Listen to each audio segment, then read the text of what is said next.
Okay, we've got three important things that we want to keep in mind when we are working and doing sessions on ourselves. And I'm going to let you know what those things are. One is our intent. Our intent needs to be casual, like this is what I'm going to work on today, and this is what I'm going to shift today. This is what I'm no longer going to do.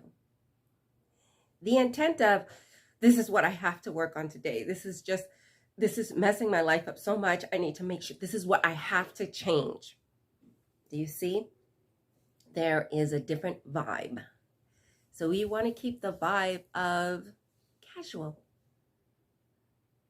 This is what I'm going to do. This is what I have to do. This has to go away. I just can't take it anymore. Okay. Do you see the difference? The vibe makes a difference